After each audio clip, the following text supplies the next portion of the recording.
L'une des grandes expositions de cette rentrée en France, Estelle, Picasso bleu et rose, et ça se passe au musée d'Orsay. Oui, vous aurez noté que j'ai mis du vert par esprit de Absolument. contradiction. Alors Mohamed, vous allez me dire Picasso, encore Picasso, et vous aurez raison. C'est vrai qu'il y a toujours une exposition Picasso en France, mais ailleurs dans le monde. Rien qu'à Paris, en ce moment, il y en a 3. Alors, est-ce qu'on peut toujours surprendre avec le maître? C'est vrai qu'il a été extrêmement prolifique.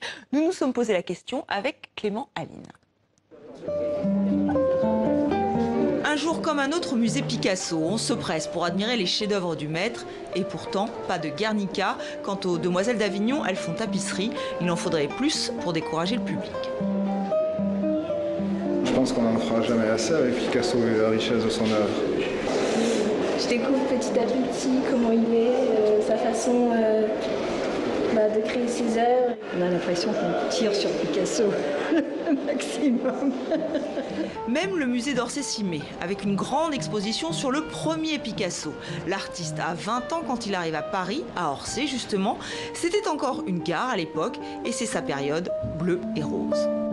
Là, en l'occurrence, on innove, on touche à un sujet qui n'a jamais été traité. Et une fois de plus, le défi de l'organisation de cette expo faisait que c'était quand même une affaire très ambitieuse. Il ne s'agit pas de mettre Picasso sur une affiche et de se contenter de voir le public arriver. 300 œuvres sont ainsi réunies, la plupart ont été peintes à Paris, mais certaines n'étaient jamais revenues. La vie est une toile emblématique de sa période bleue, elle arrive tout droit de Cleveland, aux États-Unis. Il y a aussi cette fillette à la corbeille qui a défrayé la chronique en mai dernier.